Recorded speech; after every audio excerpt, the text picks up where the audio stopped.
चलें जी, let's start. Last class में हमने इनहेरिटेंस के ऊपर काफ़ी डिटेल्ड बात की थी, if I remember correctly. Inheritance को हमने स्टार्ट तो उससे पहले की क्लास में कर लिया था, बट लास्ट क्लास में हमने उसकी टाइप्स के ऊपर थोड़ी सी बात की थी और उसकी कोडिंग भी हमने कर ली थी। सो इनहेरिटेंस के अगर मैं कंसेप्ट को थोड़ा सा रिवाइज करवाऊँ तो कुछ ऐसा ही था कि हम एक क्लास से मुख्तलिफ़ क्लासेस को इनहेरिट कर रहे थे, जिसका मतलब हम ये कह रहे थे कि वो क्लासेस यानी कि इनहेरिटेड क्लासेस, जिसके लिए हमने तीन चार और भी लफ्ज़ दिए थे कि भाई इनहेरिटेड भी कह सकते हैं, चाइल्ड क्लास भी कह सकते हैं, सब क्लास भी कह सकते हैं।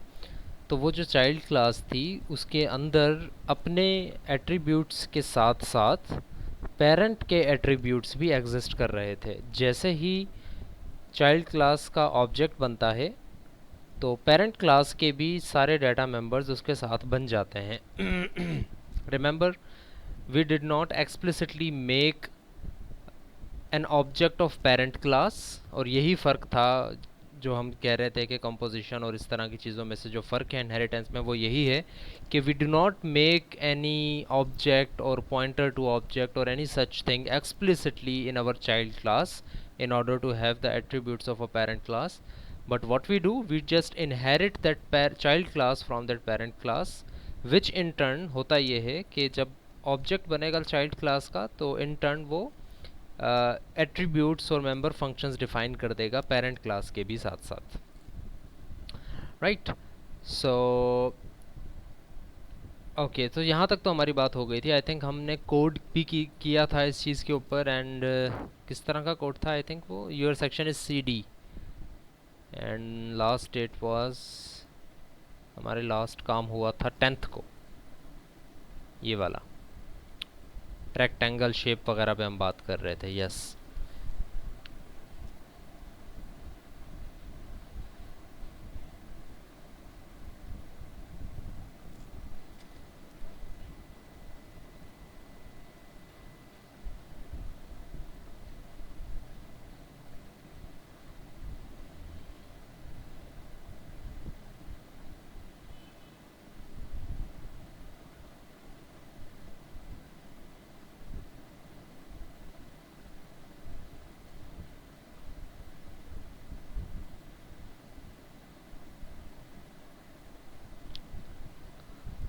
सो this was our code last time, जिसमें हमने शेप की क्लास बनाई थी और रेक्टेंगल की क्लास बनाई थी, और स्क्वायर की क्लास को हमने इनहेरिट करना चाहा था रेक्टेंगल की क्लास से, कि जो भी चीज़ें रेक्टेंगल में होंगी वो स्क्वायर में होंगी। इफ़ आई रिमेंबर करेक्टली तो लास्ट टाइम हमने जब काम छोड़ा था तो हमने बात यहाँ पर ख़त्म की थी कि why do we need to make an an an a class of square, जब रेक्टेंगल की ही सारी चीज़ें हमें इसमें चाहिए।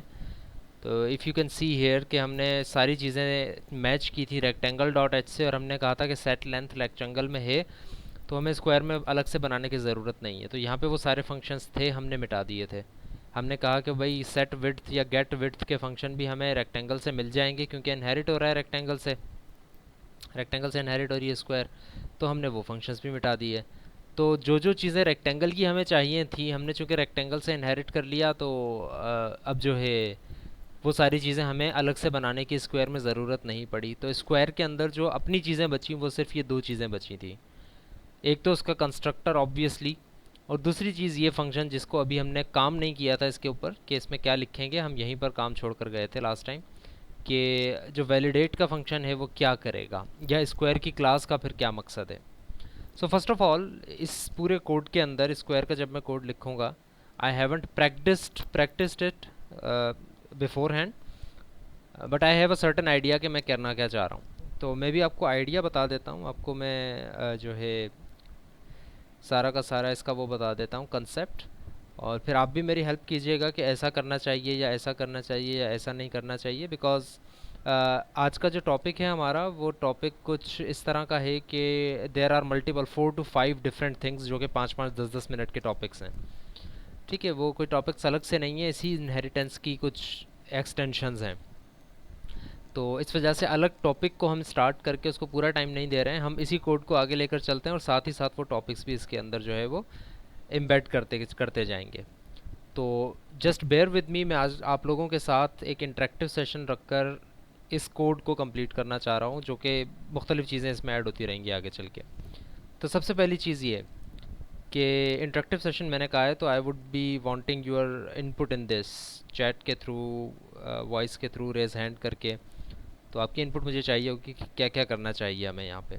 सो the idea is, the concept is के there is a class shape, ठीक है, just listen to me. There is a class shape and everything is a shape, यानी कि जिस 2 डायमेंशनल भी एक शेप है और 3 डायमेंशनल भी एक शेप है, सर्कल एक शेप है, क्यूब एक शेप है, पिरामिड एक शेप है, ये सारी चीज़ें शेप्स हैं। कुछ 3 डायमेंशनल है, कुछ 2 डायमेंशनल हैं। लेकिन हम अपने जो कोड को लेकर चल रहे हैं वो सिर्फ 2 डायमेंशनल या 3 डायमेंशनल को दोनों अलग नहीं, बल्कि सिर्फ 2 डायमेंशनल को लेकर चल रहे हैं। हमने कहा है कि भाई एक शेप होगी, उस शेप से इनहेरिट हो रही है कौन सी क्लास? रेक्टेंगल की क्लास, राइट। और रेक्टेंगल से इनहेरिट हो रही है स्क्वायर की क्लास। जैसा कि मैंने आपको ये बताया था कि इनहेरिटेंस को हम दूसरे लफ्ज़ों में इज़ अ रिलेशनशिप भी कहते हैं। इज़ अ रिलेशनशिप यानी कि कोई अगर चाइल्ड क्लास है तो उसको मैं कह सकता हूँ कि child is a parent. It's not literally child is a parent, because child is parent is parent. या फॉर एग्जांपल एक क्लास है अल्फ़ा और उससे बीटा जो है वो ड्राइव हुई हुई है, beta is child class, alpha is parent class. तो मैं कह सकता हूँ कि बीटा इज़ अल्फ़ा, क्योंकि बीटा के अंदर वो सारी चीज़ें हैं जो कि अल्फ़ा में हैं। बीटा के अंदर एक्सप्लिसिटली अलग चीज़ें भी हैं, लेकिन अल्फ़ा भी उसके अंदर सारी चीज़ें एग्जिस्ट कर रही हैं। बिल्कुल इसी तरह अगर मैं इसमें आपको इनहेरिटेंस सिंपल लफ्ज़ों में बताना चाहूँ तो इनहेरिटेंस कुछ इस तरह से हो रही है यहाँ पे कि रेक्टेंगल इज़ अ शेप। क्यों? क्योंकि रेक्टेंगल शेप से इनहेरिट हुआ हुआ है, तो I can say rectangle is a shape. इसी तरह अगर मैं स्क्वायर की क्लास में जाता हूँ तो I can say that square is a rectangle. क्यों? क्योंकि स्क्वायर के अंदर वो सारी प्रॉपर्टीज़ मुझे चाहिए जो कि रेक्टेंगल के अंदर है, राइट। अब पहले ये था, सवाल ये उठ रहा था कि स्क्वायर को हमने सबसे पहले शेप से इनहेरिट किया था, लेकिन मैं अब ये चाह रहा हूँ कि सिर्फ शेप से डायरेक्ट स्क्वायर इनहेरिट ना हो, मैं इसी कोड को थोड़ा और आगे भी लेकर चलूँगा और फिर 2 डायमेंशनल और 3 डायमेंशन भी आ जाएंगी इसके अंदर। तो इस वजह से एक्सपेंशन की तरफ हम जा रहे हैं। तो हमने ये कहा कि भाई इस स्क्वायर को डायरेक्टली शेप से इनहेरिट नहीं करते हम शेप से रेक्टेंगल को इनहेरिट करते हैं, क्योंकि रेक्टेंगल के अंदर इस अपोजिट साइड्स बराबर होती हैं, ठीक है। उसे कहते हैं रेक्टेंगल जिसमें अपोजिट साइड्स बराबर होती हैं। 4 साइड्स की एक शेप जिसमें अपोजिट साइड्स बराबर हों। और ये एक एडिशनल चीज़ है, वो हम उसको ऐड नहीं कर रहे कोड में। वो ये कि रेक्टेंगल की डेफिनेशन क्या होती है? रेक्टेंगल की डेफिनेशन ये होती है कि 4 साइड की ऐसी शेप जिसकी अपोजिट साइड्स बराबर हों और उसकी हर साइड्स के दरमियान एंगल 90 डिग्री का हो। अगर थोड़ा सा भी टिल्ट करता है तो उसको फिर हम जो है रेक्टेंगल नहीं कहते, उसको हम फिर पैरेललोग्राम कहते हैं, क्योंकि उसमें 90 डिग्री का एंगल नहीं होता। तो एनीवेज रेक्टेंगल जो है वो उसके चारों अपोजिट साइड्स जो हैं वो बराबर होती हैं। And yes Muzaffar Hussain, square में क्या होता है कि चारों साइड्स बराबर होती हैं, ठीक है। तो अगर आप देखें कि स्क्वायर के अंदर जो प्रॉपर्टी है यानी कि चारों साइड्स बराबर हों, क्या उसमें रेक्टेंगल की क्वालिटीज़ पूरी नहीं हो रही? यस और नो? जल्दी जल्दी मुझे बताएं जवाब में सब स्टूडेंट्स। क्या स्क्वायर के अंदर रेक्टेंगल की प्रॉपर्टीज़ पूरी नहीं हो रही? स्क्वायर के अंदर होता है चारों साइड्स बराबर होनी चाहिए, और रेक्टेंगल में क्या होता है? अपोजिट साइड्स बराबर होनी चाहिए। So if you look closely, tell me, if you look closely then square is also a rectangle, because square is satisfying all the conditions of a rectangle. And what are those conditions? The conditions are opposite sides बराबर होनी चाहिए। क्या square में opposite sides बराबर होती हैं? Yes, opposite sides बराबर होती हैं। क्या उस स्क्वायर की शेप में साइड्स के दरमियान एंगल 90 डिग्री का होता है? सो यस, एंगल 90 डिग्री का होता है। और इसी तरह सो ऑन सो फर्थ। तो स्क्वायर के अंदर वो सारी प्रॉपर्टीज़ हैं जो कि रेक्टेंगल में होनी चाहिए, और स्क्वायर के अंदर एडिशनल प्रॉपर्टीज़ भी हैं, विच मीन्स के स्क्वायर के अंदर square is a rectangle, right. We can say that square is a rectangle. So excuse me just a second, right. So we are back. तो वी वर टॉकिंग अबाउट कि भाई square जो होता है वो it is also a rectangle. तो अगर हम अपने कोड को देखते हैं तो we can say that rectangle के अंदर जितनी भी प्रॉपर्टीज़ हैं वो सारी की सारी स्क्वायर में होनी चाहिए। बट जब भी स्क्वायर का एक ऑब्जेक्ट बनेगा तो आई वांट के उसकी लेंथ और विड्थ जब भी सेट हो, किसके थ्रू सेट होगी? भाई ये फंक्शंस बने हुए हैं जो इनहेरिट हो रहे हैं, सेट लेंथ, सेट विड्थ और व्हाटएवर। तो मैं ये चाह रहा हूँ कि स्क्वायर के अंदर जब भी सेट लेंथ और सेट विड्थ और इस तरह की चीज़ हो, तो जब तक लेंथ और विड्थ बराबर ना हो तब तक वो उसको असाइन ना करे। या फॉर एग्जांपल अगर मैं लेंथ उसकी असाइन कर देता हूँ, स्क्वायर के अंदर एक लेंथ असाइन कर देता हूँ, तो आई वांट कि जैसे ही लेंथ असाइन हो विड्थ भी डायरेक्टली उसकी असाइन हो जाए सेम टू सेम। यानी कि सिर्फ एक फंक्शन कॉल हो, या तो सेट लेंथ का या सेट विड्थ का। स्क्वायर के ऑब्जेक्ट के थ्रू आप दूसरा फंक्शन कॉल ना कर सकें, या तो सेट लेंथ का फंक्शन कॉल करें या फिर सेट विड्थ का फंक्शन कॉल करें। लेकिन अगर मैं अपने प्रोग्राम को देखूं तो स्क्वायर जो है वो इनहेरिट हो रहा है रेक्टेंगल से, यानी कि स्क्वायर के ऑब्जेक्ट के थ्रू मैं सेट विड्थ भी कॉल कर सकता हूं, मैं सेट लेंथ भी कॉल कर सकता हूं, but I want to limit my program कि स्क्वायर के ऑब्जेक्ट के साथ सिर्फ और सिर्फ सेट लेंथ का फंक्शन कॉल हो सके, सेट विड्थ का फंक्शन कॉल ना हो सके। So this is the actual problem and I want your attention and your suggestions कि इसको मैं कैसे कैसे सॉल्व कर सकता हूँ। कोई सोल्यूशन, इसके एक से ज़्यादा भी हो सकते हैं, सोल्यूशंस मुझे बताएं।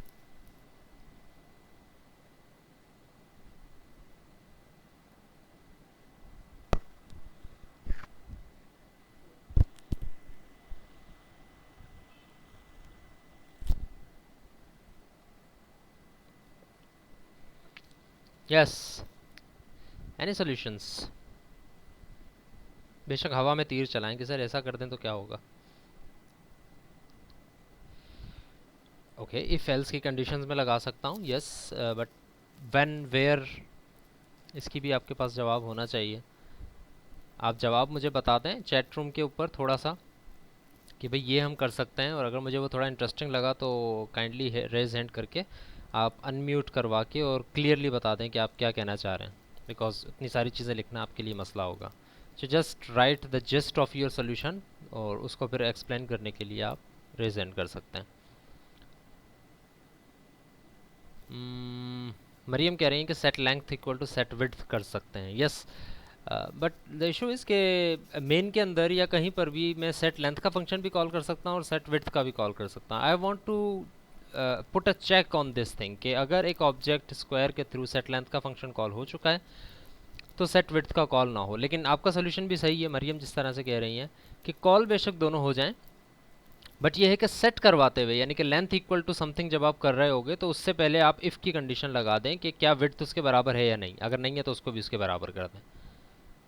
Does that sound okay? Any other solution?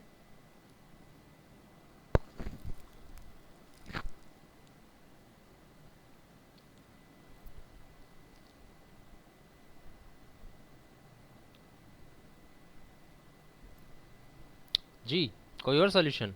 There are 48 participants and I have received only a handful of solutions.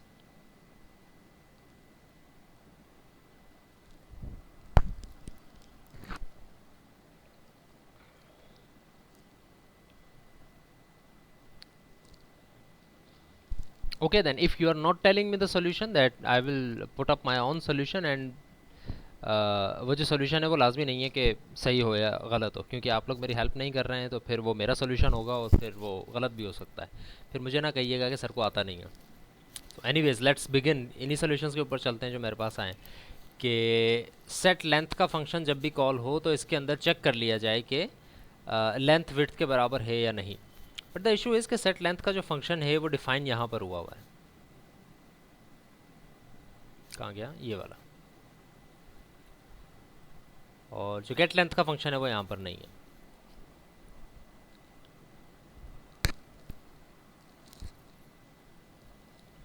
यानी कि स्क्वायर के अंदर जो है वो सेट लेंथ का फंक्शन एग्जिस्ट नहीं करता। सो क्या करें? Square dot C P P, इसके अंदर वैलिडेट का एक फंक्शन है, वो भी हमने वैसे ही बना लिया था। आई डोंट थिंक कि इसकी हमें ज़रूरत पड़ सकती है, पड़ती भी है तो हम बना लेंगे। So what should we do? Anyone? So set length का फंक्शन सेट विड्थ का फंक्शन कॉल होगा, लेंथ और विड्थ सेट होगी, रेक्टेंगल के ऑब्जेक्ट के थ्रू भी होगी और स्क्वायर के ऑब्जेक्ट के थ्रू भी होगी, बट वी वांट के स्क्वायर के ऑब्जेक्ट के थ्रू जब भी फंक्शन कॉल हो तो डायरेक्टली सेट ना कर दिया जाए बल्कि चेक करके सेट किया जाए. Yes, anyone?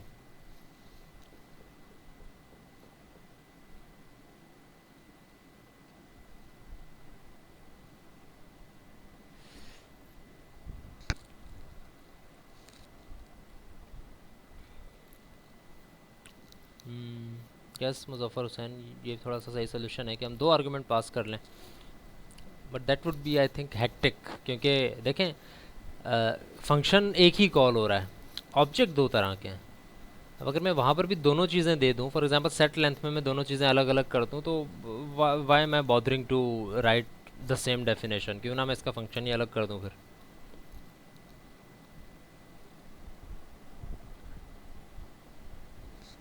जी मुजफ्फर. अस्सलाम वालेकुम सर। सर मेरी आवाज़ पहुंच रही है आप तक? Hello sir. आपकी आवाज़ नहीं आ रही, एक मिनट रुकिएगा. जी जी, बोलिएगा दोबारा. आ रही है मेरी? जी जी, अब आ रही सर है. मेरी आवाज़, सर मैं ये कह रहा था कि अगर हम रेक्टेंगल की डेफिनेशन के अंदर दो वैल्यू आर्ग्यूमेंट पास कर दो, उसमें डिफॉल्ट वैल्यू वो कर दें, अगर यूजर विद ले, अगर यूजर एक डिफाइन करे तो फिर भी वो फंक्शन चल जाए, उसमें डिफॉल्ट वैल्यू हम पहले से सेट कर दें और जब भी हम क्रिएट कर सकते हैं condition you are if else talking something like this के, जीरो डिफॉल्ट कर दें इसके अंदर, ऐसे कह रहे हैं ना आपके, ताकि डिफ़ॉल्ट जब कर दूं? जब भी अगर यूजर विद ले तो अगर इसको दो आर्ग्यूमेंट ना दे तो फिर भी हमारा ये फंक्शन चल जाए, अगर नहीं चल, क्योंकि अगर हम इस पर डिफॉल्ट वैल्यू सेट नहीं करेंगे तो ये चलेगा नहीं, चलेगा नहीं क्योंकि दो ऑब्वियसली, क्योंकि दो चाहिए होंगे तो इस उसको. वजह से, तो इस तरीके से कुछ सोल्यूशन हो सकता है। ठीक है ठीक है, इस सोल्यूशन को भी मैं लेता हूँ. ठीक है, this this is a good solution as well. So चलें जी, एक और कुछ और सोल्यूशंस अब मेरे पास आए हैं, मैं उनको भी ज़रा टैकल कर लूँ और उसके बाद फिर अपने सोल्यूशंस की तरफ चलता हूँ. दे आर सेइंग कि एक और फंक्शन बना लें जो चेक करें कि विड्थ और लेंथ इक्वल है कि नहीं. ठीक है Tahir Muzaffar, this is good, this is solution, ये वही सोल्यूशन है जिसके ऊपर हम बात कर रहे हैं. But the follow up question for you is कि चलें हम बना तो लेंगे, बट वो कहाँ बनाएं? रेक्टेंगल की क्लास में बनाएं या जो है स्क्वायर की क्लास में बनाएं? मोहम्मद रमीज़ का भी एक सोल्यूशन है कि स्क्वायर के कंस्ट्रक्टर में हम दो आर्ग्यूमेंट्स पास करें और कंस्ट्रक्टर में ही वैलिडेशन कर लें. हाँ, ये सोल्यूशन भी सही है. ठीक है, सोल्यूशन ये हो सकता है, बट यू सी देखें, सारी क्लास से मैं मुखातिब हूँ कि आप ये ना सोचें कि हमने ये काम किसी भी तरीके से कर लेना है. हमने ये काम तो करना ही है, लेकिन साथ साथ हमने जो इस काम को ख़राब कर सकता है उन चीज़ों को भी टैकल करना है. जैसे कि फॉर एग्जांपल स्क्वायर के यहाँ पर मैं आर्गुमेंट्स देकर और यहाँ पर इसको डिफ़ॉल्ट वैल्यू सेट करवा दूँ और वो बराबर होनी चाहिए स्क्वायर के कंस्ट्रक्टर में, क्योंकि स्क्वायर का कंस्ट्रक्टर तो सिर्फ स्क्वायर के ऑब्जेक्ट ही कॉल करेगा, वो तो इनहेरिट नहीं हो रहा. तो अगर ये सिचुएशन होती है तो ठीक है, काम हो जाएगा. लेकिन इशू ये है कि स्क्वायर के थ्रू सेट लेंथ और सेट विड्थ का फंक्शन भी तो कॉल हो सकता है. उसकी वजह से हो सकता है कि सेट कोई दूसरी वैल्यू भी कर सके. तो हम ये चाह रहे हैं कि सेट लेंथ और सेट विड्थ, यानी जहाँ जहाँ से विड्थ और लेंथ सेट हो सकती है ना स्क्वायर के ऑब्जेक्ट की, वहाँ वहाँ चेक लगा दिया जाए. बट इशू ये है कि ये फंक्शन सिर्फ स्क्वायर की क्लास का नहीं है, ये लेंथ की क्लास का है और इनहेरिट होकर आ रहा है. Right, so these are the actual issues. चलें, तो अब आते हैं हम एक चीज़ के ऊपर जो कि हमने थोड़ी सी आई थिंक डिस्कस की थी या नहीं की थी, बट वो एक टॉपिक है जो कि हमारे सोल्यूशन को, इस प्रॉब्लम को सॉल्व कर देगा. And that topic is function overriding. Function overriding का जो कंसेप्ट है, उसको एक दो मैंने स्लाइड्स उसके एक दो चीज़ें लिखी थी, वो हम देख लेते हैं कि क्या हैं और फिर हम उसके कोड के ऊपर आएंगे. So function overriding, it's not function overloading, it's function overriding.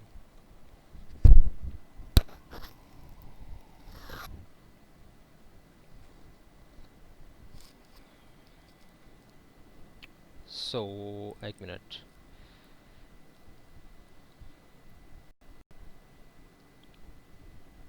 ये आपकी स्लाइड्स में थी, अगर किसी ने जाकर पढ़ी हो तो. हमने क्लास में डिस्कस नहीं की थी आई थिंक, लेकिन स्लाइड्स में थी तो आप लोगों ने इसको देखा होगा कहीं ना कहीं. सो फंक्शन ओवरराइडिंग के कंसेप्ट को ज़रा सा समझ लें.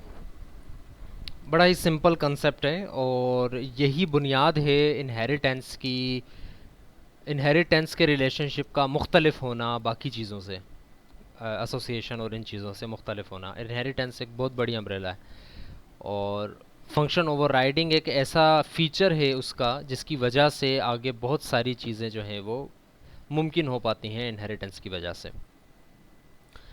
सो फंक्शन ओवरराइडिंग का कंसेप्ट ये कहता है भाई कि if you are inheriting the definition of some function in child class, मेरी बात को सुन लें पहले, फिर इनके स्टेटमेंट्स के ऊपर भी आएंगे। if you are inheriting some member function of the parent class in child class, the child class has a right to redefine that function on its own. The child class has a right to redefine the definition of that function that it is inheriting on its own. So it goes something like this. It is a feature of object oriented paradigm. Do not confuse function overriding with function overloading. उसका मैं difference अगली slide में बताता हूँ आपको कि क्या है। But function overriding is a strict concept of OOP. You cannot override a function without working in object oriented programming. But अगर आप फंक्शन ओवरलोडिंग की बात करो तो वो तो आप पहले से करते हुए आ रहे थे, आपने पीएफ में भी वो किया है जब आप ऊप नहीं पढ़ रहे थे। So when a parent classes function has different definition in a child class, just like I said कि एक पेरेंट क्लास का फंक्शन इनहेरिट होकर आ रहा है लेकिन उसकी डेफिनेशन चाइल्ड क्लास में मुख्तलिफ है, तो इस फिनोमेना को कहा जाता है function overriding. It is different from function overloading. Different तो है लेकिन साथ ही साथ मैं आप लोगों को बताता चलूँ कि एक्चुअली फंक्शन ओवरराइडिंग का कंसेप्ट किस तरह से इम्प्लीमेंट होता है। बड़ा ही सिंपल कंसेप्ट है और कुछ इस तरह से बात है कि लेट्स सपोज एक क्लास है अल्फ़ा, इसके अंदर एक मेंबर फंक्शन है इंट फू जो कि से इंट ए लेता है एज एन आर्गुमेंट। इसकी डेफिनेशन कुछ लिखी हुई है। सो इसकी जो डेफिनेशन है, चलो इसकी डेफिनेशन भी लिख देते हैं एक। It's definition is something like से स्टेटमेंट 1, बस मैंने लिख दिया स्टेटमेंट 1, कुछ भी हो सकती है वो। ये अल्फ़ा क्लास ख़त्म हो गई। लेट सपोज कि एक और क्लास में बनाता हूँ बीटा और उसको मैं इनहेरिट करता हूँ अल्फ़ा से। आई am not writing the specifics के पब्लिक इनहेरिटेंस है या प्राइवेट है या कहाँ ये क्लास बनी हुई है। We are just trying to grab this concept. So ये जो फंक्शन है, अगर मैं इस चीज़ को यहाँ ना भी लिखूँ तो क्या बीटा का ऑब्जेक्ट फू को कॉल कर सकता है, यस और नो?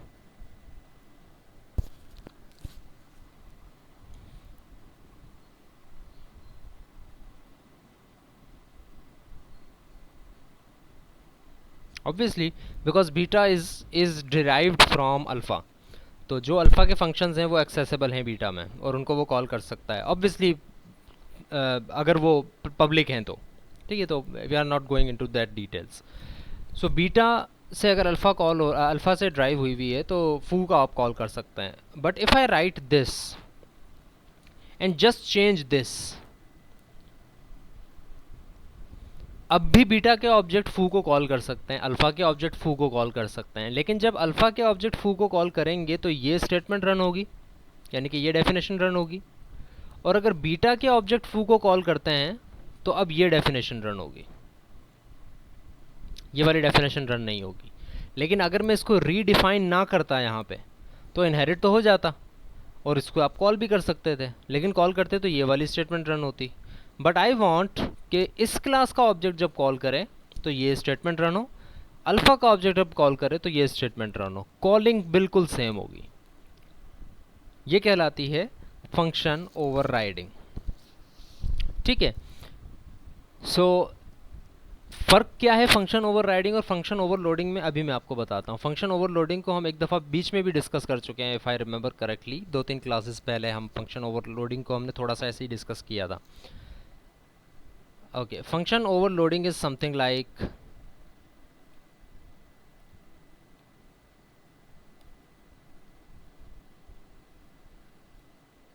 दिस कि भाई नाम सेम है, रिटर्न टाइप सेम है, आर्गुमेंट लिस्ट चेंज है, या फिर नाम सेम है, आर्गुमेंट लिस्ट सेम है, रिटर्न टाइप चेंज है, या फिर नाम सेम है, रिटर्न टाइप सेम है, लेकिन आर्गुमेंट लिस्ट में एक का इजाफा है, चेंज है थोड़ी सी, या फिर नाम सेम है, आर्गुमेंट सेम है, बट उनकी जो वो है वो चेंज है, ऑर्डर चेंज है।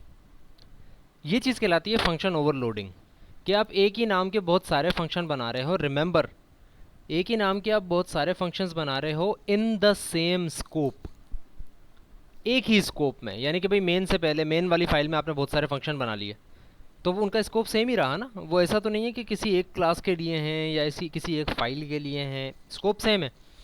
अगर आप किसी एक स्कोप से ये फंक्शन कॉल कर सकते हो तो ये भी कॉल कर सकते हो। But if you look at this, तो फ़र्क सबसे पहला ये है कि देर इज़ नो नेसेसिटी कि इसमें कोई ना कोई चीज़ चेंज हो। रिमेंबर कि इसकी प्रोटोटाइप दोनों सेम है, ना आर्गुमेंट लिस्ट चेंज है, ना नाम चेंज है, ना रिटर्न टाइप चेंज है, नथिंग, कुछ भी चेंज नहीं है। राइट, पहला फ़र्क ये हो गया। और दूसरा फ़र्क ये कि दोनों अलग अलग स्कोप में डिफाइंड है।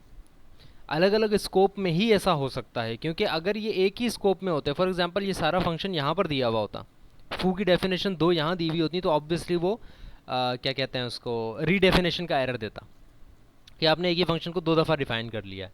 बट यहाँ पर वो एरर क्यों नहीं देगा? Because this has a different scope, ये scope, and this definition has a different scope. So these both functions are different functions. They can be, it can be called with this, it can be called with this, but if you look on a bird eye view level, तो आपको ये लगेगा कि आप alpha के through भी वही function call कर रहे हो, बीटा के थ्रू भी वही फंक्शन कॉल कर रहे हो। बट फ़र्क सिर्फ इतना सा है कि बीटा से जब कॉल कर रहे हो तो कुछ और चीज़ रन हो रही है, अल्फ़ा से जब कॉल कर रहे हो तो कुछ और चीज़ रन हो रही है। Right, so it is not function overloading, ये फंक्शन ओवर राइडिंग है, जिसके अंदर आपको कोई भी चीज़ चेंज नहीं करनी है, प्रोटोटाइप बिल्कुल सेम रहेगी। इनहेरिट हो रहा है फंक्शन, लेकिन उसकी डेफिनेशन आपने दोबारा से डिफाइन कर दी है। अब इसके अंदर जब बीटा से रन होगा तो एक चीज़ अक्सर कंफ्यूज करते हैं लोग, वो कंफ्यूज ना कीजिएगा कि जब बीटा के थ्रू आप कॉल करोगे तो ये डेफिनेशन रन हो गई, सिर्फ और सिर्फ। इट डजेंट मीन कि ये भी रन होगी और ये भी रन होगी क्योंकि ये इससे इनहेरिट हुआ हुआ है, ऐसा नहीं है। अक्सर लोग इसमें कंफ्यूज होते हैं। तो जब बीटा के थ्रू आप कॉल करोगे तो सिर्फ बीटा की डेफिनेशन रन होगी, दैट्स इट। स्टेटमेंट 2 रन होगी, स्टेटमेंट 1 रन नहीं होगी। सिर्फ स्टेटमेंट 1 तब रन होगी जब अल्फ़ा के थ्रू आप कॉल करोगे। राइट, और हमारी प्रॉब्लम भी कुछ इसी तरह की है। हमने ये कहा कि वी वांट कि सेट लेंथ और सेट विड्थ का फंक्शन कॉल हो जाए, रेक्टेंगल से भी कॉल हो, स्क्वायर से भी कॉल हो, लेकिन जब स्क्वायर से कॉल हो तो सिर्फ सिंपली रेक्टेंगल की तरह असाइन ना कर दे, बल्कि पहले चेक करें। राइट, तो हम ये चाह रहे हैं कि सेट लेंथ का फंक्शन इनहेरिट हो रहा है, होता रहे, सेट विड्थ का फंक्शन इनहेरिट हो रहा है, होता रहे, लेकिन स्क्वायर के अंदर जब काम करे तो थोड़ी सी चीज़ डिफरेंट करें। ठीक है, काजिम मुबीन ये कह रहे हैं कि बीटा अल्फ़ा लिखा है तो बीटा वाली स्टेटमेंट में अल्फ़ा इंक्लूड नहीं होगा। यस, अल्फ़ा इंक्लूड नहीं होगा बीटा वाली स्टेटमेंट में, कि अल्फ़ा से जब आपने इसको इनहेरिट किया है तो अल्फ़ा इंक्लूड नहीं होगा, क्योंकि अब आपने इसको रीडिफाइन कर दिया है। बार बार मैं इस लफ्ज़ को कह रहा हूँ, इस पर मैंने फोकस नहीं किया ज़्यादा, बट आप इस पर फोकस करेंगे तो आपको पता लगेगा। I am redefining, I am not क्या कहते हैं उसको, कंकेटिनेट नहीं कर रहा हूँ मैं इसको, ओवर राइड कर रहा हूँ। ओवर राइड का मतलब ये है कि आपने इसको ओवर राइट कर दिया, आपने इसकी पुरानी स्टेटमेंट को ख़त्म करके नई डेफिनेशन डाल दी। तो पुरानी डेफिनेशन जहाँ थी वो उस स्कोप में रहेगी, नई डेफिनेशन अब नई स्कोप में रहेगी, पुरानी डेफिनेशन यहाँ से कॉल नहीं हो सकती। सो इसी कंसेप्ट को लेकर हम आगे चलते हैं और हम ये कहते हैं कि भाई स्क्वायर डॉट एच में हमें ये दोनों फंक्शंस जो हैं, यानी कि रेक्टेंगल के जो ये दोनों फंक्शंस आ रहे हैं ना, सेट विड्थ और get width, sorry set length, get में तो सिर्फ वो रिटर्न करेगा तो उसकी ज़रूरत नहीं है हमें।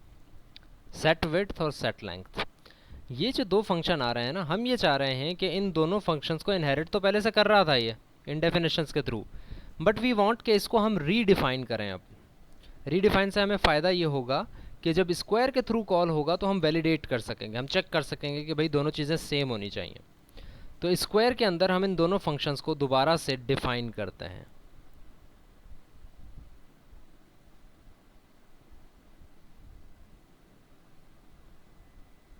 Right your questions. जब तक मैं यहाँ पर ये कोड लिख रहा हूँ, कोई क्वेश्चंस वगैरह हैं तो आप राइट कर लें।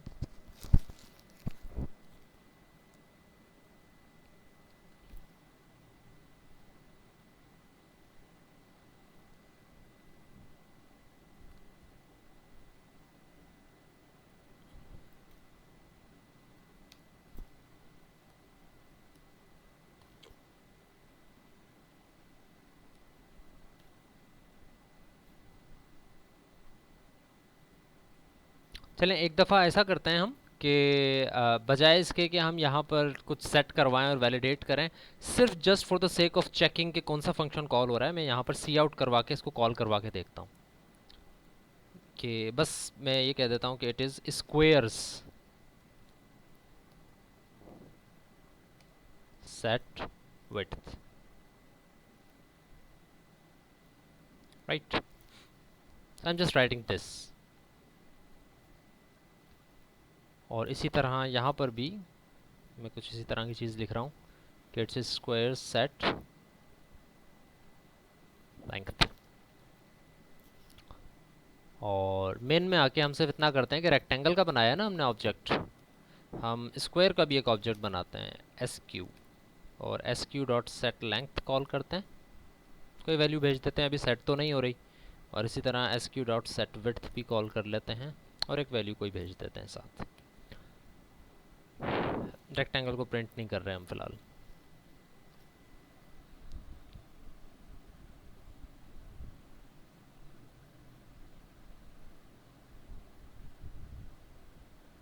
ठीक है जी, ये आउटपुट आपके पास आ रही है।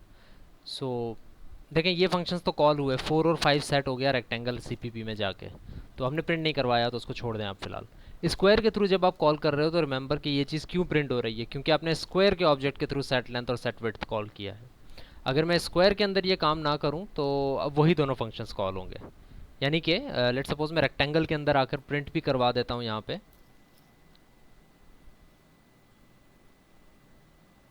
रेक्टेंगल्स,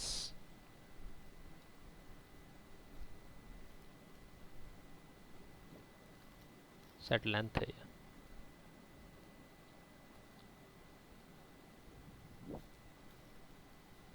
ठीक है जी।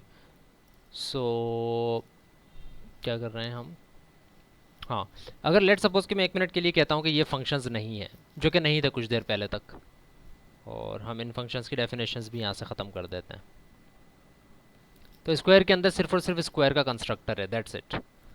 तो अब हम अगर कॉल करते हैं, रिमेंबर कि हमने कॉल रेक्टेंगल के ऑब्जेक्ट के थ्रू भी किए हैं ये फंक्शन, और स्क्वायर के ऑब्जेक्ट के थ्रू भी किए हैं ये फंक्शंस।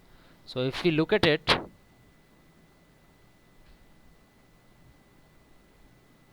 तो आप देख रहे हैं कि दोनों तरह से रेक्टेंगल के सेट लेंथ कॉल हो रहे हैं, सेट लेंथ रेक्टेंगल का, सेट लेंथ रेक्टेंगल का।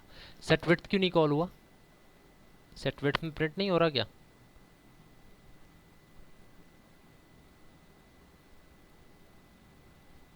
ओके, गेट लेंथ में कर दिया है मैंने, सॉरी, ये रहा सेट विड्थ।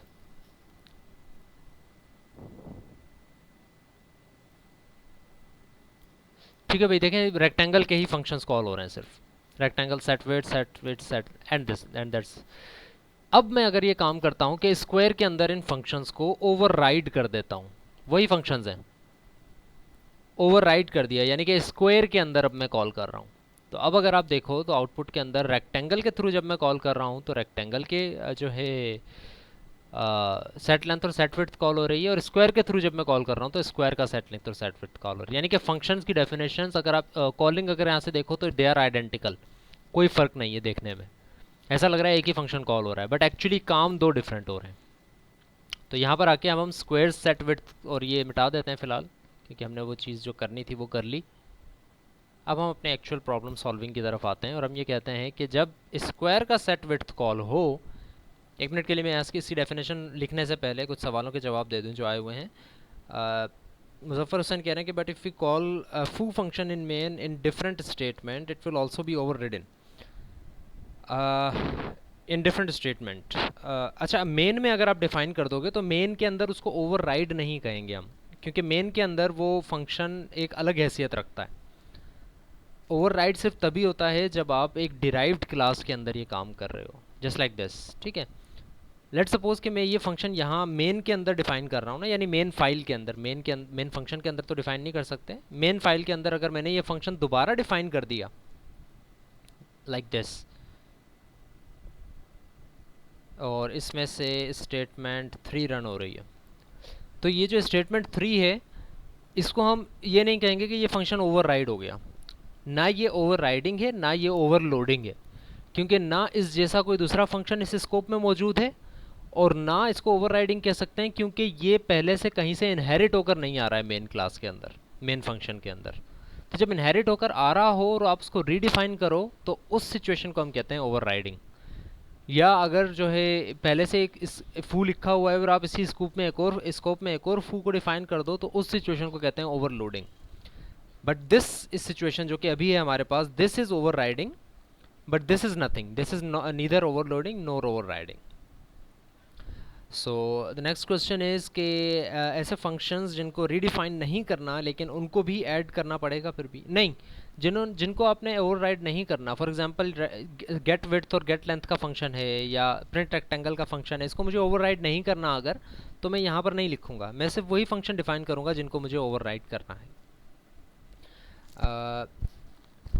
ठीक है, सो स्क्वायर वाला सेट गेट क्लियर नहीं हुआ, तो स्क्वायर में देखें ऐसा है कि स्क्वायर के अंदर भी सेट लेंथ और सेट विड्थ का फंक्शन है।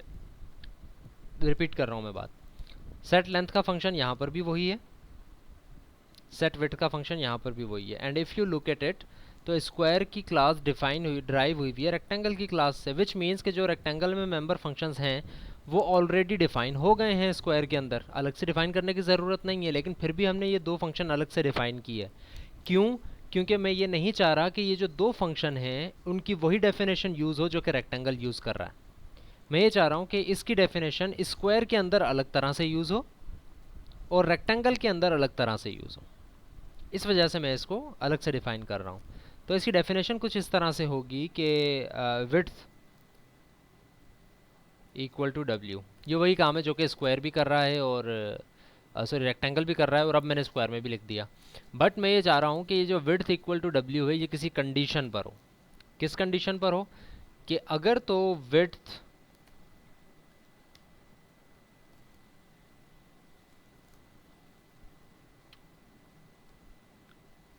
लेंथ इक्वल है विड्थ के, तो विड्थ इक्वल टू डब्ल्यू हो, और अगर ऐसा नहीं है तो क्या हो? चलें अब अपने भी दिमाग दौड़ाएं ज़रा और मुझे हेल्प करें कि क्या लिखना चाहिए यहाँ पे। अगर लेंथ इक्वल टू विड्थ है तो डब्ल्यू है, सॉरी जो नई चीज़ आ रही है, अगर लेंथ भी उतनी ही है जितनी आप विड्थ सेट करना चाह रहे हो तो विड्थ उसके बराबर की जा सकती है। लेकिन अगर लेंथ डिफरेंट है और जो वैल्यू आप विड्थ की सेट करना चाह रहे हो वो डिफरेंट है, तो उस सिचुएशन में क्या करें हम? या एक काम करते हैं ना, एक काम करते हैं, हम इफ एल्स लगाने के बजाय हम ऐसा काम करते हैं कि जो विड्थ सेट हो रही है हम ये कहते हैं कि विड्थ इक्वल टू डब्ल्यू कर दी जाए और लेंथ को भी इक्वल टू डब्ल्यू कर दिया जाए। इसी तरह यहाँ पर भी अगर आप लेंथ एल से सेट करना चाह रहे हो तो लेंथ भी एल के बराबर हो जाए और साथ साथ विड्थ भी एल के बराबर हो जाए, यानी कि आप एक चीज़ सेट करो तो दूसरी खुद ब खुद सेट हो जाए, आप एक चीज़ सेट करो तो दूसरी खुद ब खुद सेट हो जाए। ये काम हमने कर लिया। अब हम आते हैं मेन के ऊपर, और हम अगर 4 5 करते हैं यहाँ पे तो इसको प्रिंट भी करवा लेते हैं। चलें, rectangle dot print rectangle, rectangle क्या प्रिंट कर रहा है? लेंथ, विड्थ और एरिया, राइट? ठीक है, तो हम ऐसा करते हैं स्क्वायर के थ्रू भी ये फंक्शन कॉल कर सकते हैं, तो हम कहते हैं sq डॉट प्रिंट रेक्टेंगल, क्योंकि हमें वही सारी चीज़ें प्रिंट करवानी है, length width, length into width जो है वो एरिया सेट करवा देंगे और प्रिंट शेप में वो एरिया प्रिंट कर देगा कि भाई ये एरिया है।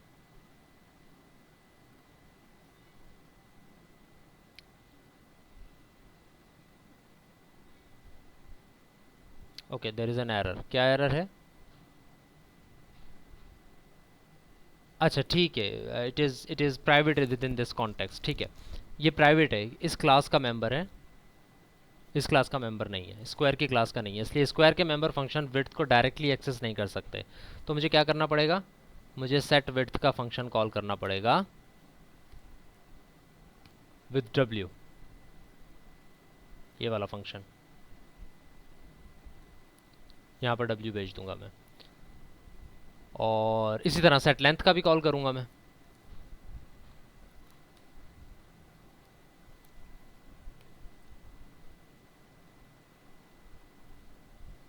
हाँ जी, मसला समझ आ रहा है भाई? कंफ्यूज हो गए हो?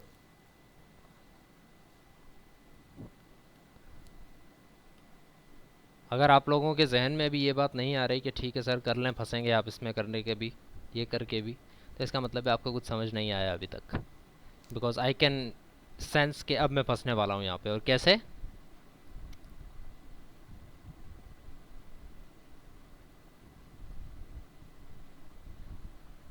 समझ आया? अब देखें, ये प्रोग्राम अब बंद हुआ है चल के। It stuck in something I think. Nevertheless if you look at it, तो मेन डॉट सी में अगर हम आते हैं, चलें 1 मिनट में आप लोगों को देता हूँ, समझेंगे क्या हुआ है। समझेंगे क्या हुआ है। हुआ ये कि जब मैंने इसको रन किया ना, it's very critical that you have your eyes on the screen. देखें, रन किया, ये प्रोग्राम रुका है अभी कुछ देर, यहाँ पर नज़र अब आया है प्रोसेस रिटर्न। जबकि अगर मैं से ये वाला काम नहीं करता,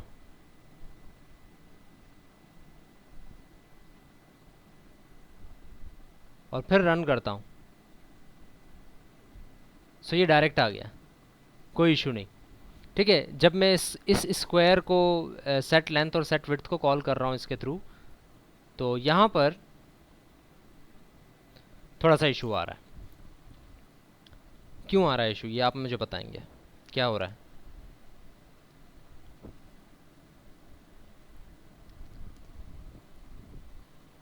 या द इशू इज़ कि सेट विड्थ से आप सेट विड्थ कॉल कर रहे हो, this is recursion. Set length से आप सेट लेंथ कॉल कर रहे हो। आपके जहन में तो ये है कि जब आप सेट लेंथ से इस सेट लेंथ को कॉल करोगे तो ये वाला सेट लेंथ कॉल हो रहा होगा, जबकि ऐसा नहीं है। वो अपने पहले स्कोप की तरफ जाएगा, जैसे ही सेट लेंथ को कॉल करोगे तो वो सेट लेंथ के फंक्शन को कॉल करने लग जाएगा, राइट? बट आई वांट कि जो रेक्टेंगल की क्लास का सेट लेंथ है वो कॉल हो, या सेट विड्थ है वो कॉल हो।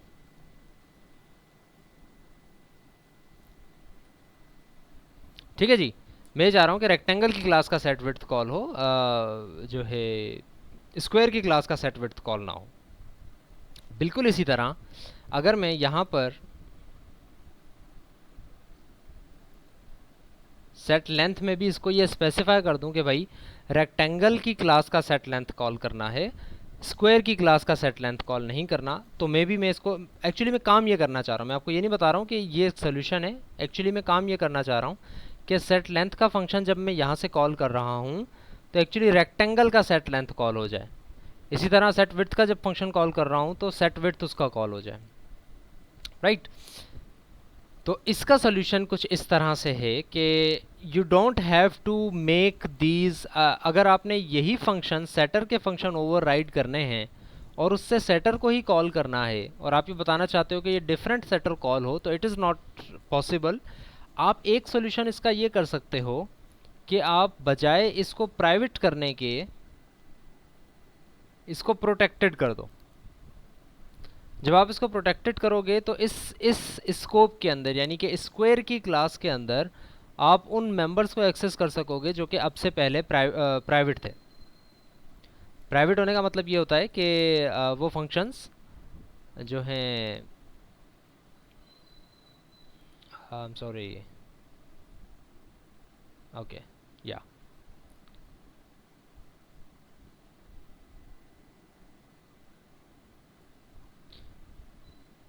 ठीक है जी। सो प्रॉब्लम को आइडेंटिफाई करते हैं हम दोबारा। इजी मेथड भी है, मरीम कह रही कोई इजी मेथड नहीं है, तो इजी मेथड है। ये सारी चीज़ें इजी ही हो जाएंगी जब हम प्रॉब्लम को आइडेंटिफाई करके उसके सोल्यूशन के ऊपर जाएंगे। ठीक है, क्योंकि स्पेसिफिकली अगर मैं आपको डायरेक्ट बता दूं कि ये ऐसे होगा तो उस सिचुएशन में फिर आपके पास आगे चल के ये एरर्स आएंगे और फिर you will have no idea कि ये एरर्स क्यों आ रहे हैं। So the problem is, again remember the problem. यहाँ पर आपने ये तो बता दिया कि भाई सेट विड्थ का फंक्शन कॉल करना है वो जो कि रेक्टेंगल की क्लास में है, ताकि ये सेट विड्थ से सेट विड्थ का फंक्शन कॉल करे, सेट लेंथ का फंक्शन कॉल ना करे, यानी कि इसी सेट विड्थ को कॉल ना कर ले। यही काम एक और दफ़ा भी मुझे करवाना पड़ेगा। क्यों का मतलब जवाब आप खुद ढूंढें, जो कि मैं अब कर रहा हूँ। ये जो मैं अब कर रहा हूँ, इसके इसके जवाब में आप लोगों के जहन में आना चाहिए कि ऐसा क्यों कर रहा हूँ मैं, और इसका जवाब भी आपने खुद सर्च करना है कि ऐसा क्यों हो रहा है, ऐसा क्यों करना चाह रहा हूँ मैं।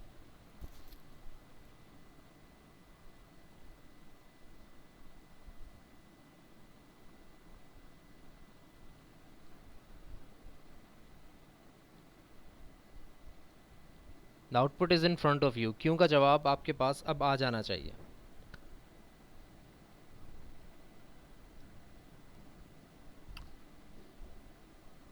आई एम नॉट सेइंग कि आप मुझे बताएं।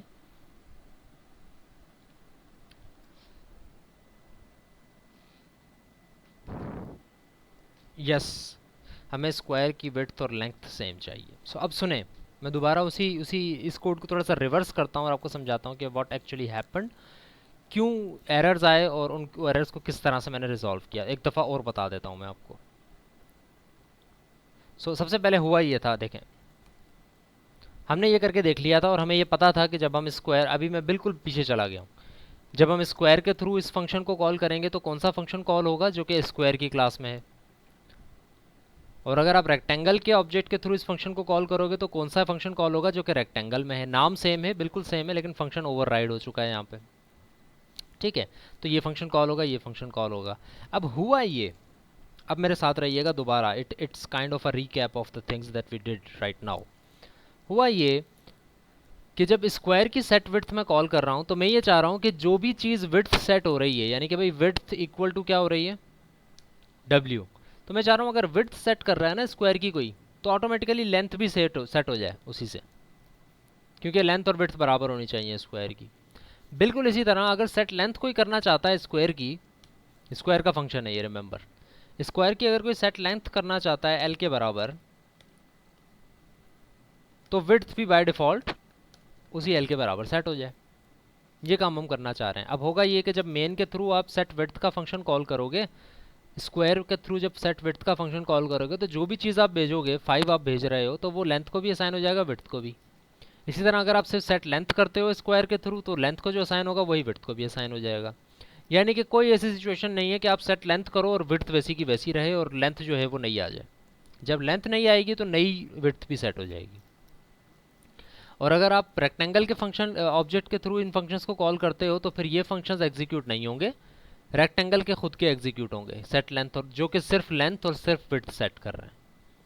ठीक है, तो यहाँ तक तो अब मसला सबसे पहला ये आया, जो कि अभी आपके पास यहाँ पर एरर आएगा भी, वो ये कि भाई रेक्टेंगल विड्थ जो है, जो आपने रेक्टेंगल से इनहेरिट किया है ना क्लास स्क्वायर को, कि भाई ये दोनों चीज़ें भी इनहेरिट हो गई, तो ये इनहेरिट तो हो गई, लेकिन ये एक्सेसिबल नहीं है यहाँ से।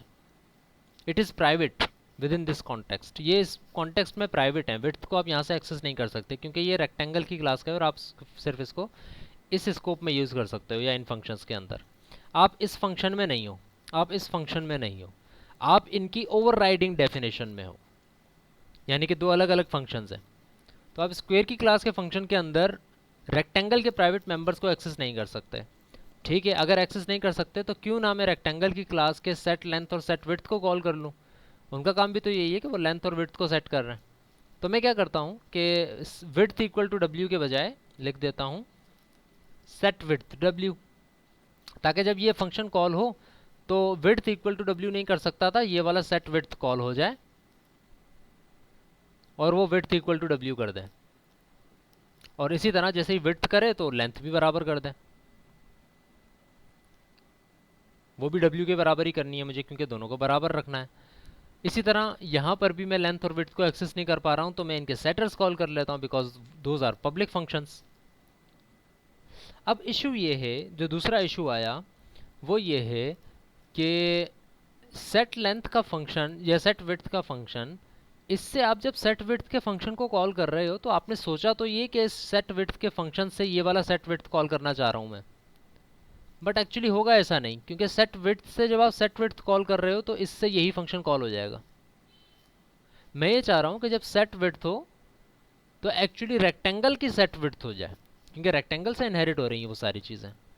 तो मैं इसको स्पेसिफाई कर दूंगा कि भाई रेक्टेंगल की क्लास के सेट विड्थ को कॉल किया जाए। जब आप किसी क्लास के फंक्शन को एक्सेस करना चाहते हो स्पेसिफाई करके कि भाई इस क्लास के फंक्शन को एक्सेस किया जाए, क्योंकि हमारे पास ऑब्जेक्ट तो कोई नहीं है, तो उस सिचुएशन में आप क्लास का नाम लिखोगे और डबल कॉलन लगा दोगे। जैसे कि आपने यहाँ बताया था कि भाई सेट विड्थ कौन सी क्लास का डिफाइन कर रहे हो, इस क्लास का। इसी तरह यहाँ आप बता रहे हो कि सेट विड्थ किस क्लास का कॉल करना है, क्या स्क्वायर की क्लास का? नहीं, रेक्टेंगल की क्लास का, क्योंकि अगर आप ये नहीं लिखते तो स्क्वायर की क्लास का कॉल हो रहा था बाय डिफ़ॉल्ट, क्योंकि स्क्वायर के अंदर ही है। अब मैंने इसको बता दिया तो अब रेक्टेंगल की क्लास का एक्सेस होगा। इसी तरह सेट लेंथ से सेट लेंथ कॉल हो रहा है, रिकर्जन है, जबकि मैं ये चाह रहा हूँ कि इसका सेट लेंथ कॉल ना हो, इसका सेट लेंथ कॉल हो रेक्टेंगल का। अब भी प्रॉब्लम सॉल्व नहीं हुई। प्रॉब्लम सॉल्व इस वजह से नहीं हुई क्योंकि सेट विड्थ जब कॉल होता है तो ये तो चले उसका कॉल हो जाएगा, लेकिन सेट लेंथ किसका कॉल होगा? इसका। और जब ये कॉल होगा इस फंक्शन से, सेट लेंथ ये वाला कॉल हो रहा है, तो सेट लेंथ w तो चले रेक्टेंगल का कॉल हो जाएगा, लेकिन फिर सेट विड्थ w दोबारा इसका कॉल हो जाएगा, फिर सेट विड्थ w दोबारा सेट लेंथ w इसका कॉल करेगा। यानी कि अब ये रिकर्जन भी आ गई है कि इस फंक्शन से ये कॉल हो रहा है और इस फंक्शन से ये कॉल हो रहा है।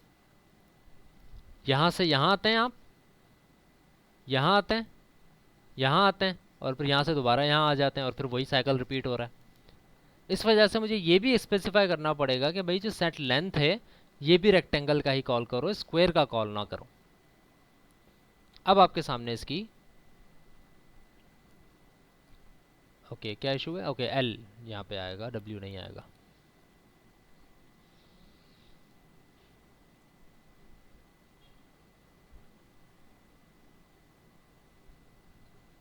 ठीक है, सो अगर हम मेन को देखते हैं तो रेक्टेंगल डॉट सेट लेंथ है 4, लेंथ इज 4 सेट हो गई रेक्टेंगल में। बेयर विद मी, रेक्टेंगल को ऑब्जेक्ट के थ्रू सेट विड्थ करते हैं 5, विड्थ सेट हो जाती है।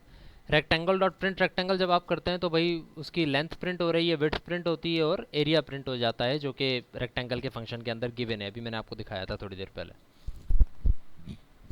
बिल्कुल इसी तरह स्क्वायर के अंदर जब आप आते हैं तो सेट लेंथ कॉल होता है, सेट विड्थ कॉल होता है 4 5। तो रिमेंबर कि सेट लेंथ जब कॉल होता है तो लेंथ और विड्थ स्क्वायर की, एसक्यू की लेंथ और विड्थ दोनों 4 हो जाती हैं। फिर जब आप सेट विड्थ कॉल करते हो तो एसक्यू की लेंथ और विड्थ दोनों 5 हो जाती हैं, क्योंकि एसक्यू के थ्रू जब आप सेट विड्थ और सेट लेंथ कॉल कर रहे हो तो दोनों चीज़ें सेट हो रही हैं, सिर्फ लेंथ और विड्थ सेट नहीं, लेंथ या विड्थ अलग अलग सेट नहीं हो रही, बल्कि उसी चीज़ से सेट लेंथ भी सेट हो जाती है, विड्थ भी सेट हो जाती है। तो 5 यानी कि अल्टीमेटली ये जो दोनों काम हो रहे हैं बेसिकली ऐसे समझो कि ये ओवरराइड हो रही है ये चीज़, कि भाई आपने 4 सेट किया उसके बाद 5 सेट कर दिया। इसी तरह मैं जितनी भी चीज़ें लेंथ या विड्थ के थ्रू अलग अलग सेट करूँगा तो वो एक्चुअली ओवरराइड होती जाएंगी। और फिर जब मैं प्रिंट रेक्टेंगल कर रहा हूँ तो यू कैन सी कि जो आखिरी वैल्यू मैंने दी थी 5 वही लेंथ हुई, वही विड्थ हुई, और एरिया भी इसका 5 × 5 25 आया। Clear? So what are the questions now? पूछ लें, जो कि ऊपर ऊपर के जो क्वेश्चंस हैं वो मुझसे पूछ लें।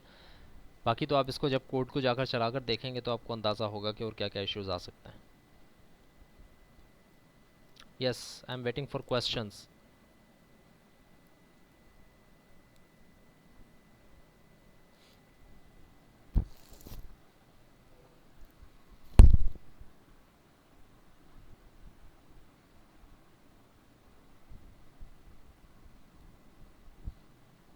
Okay, there are no questions as of now.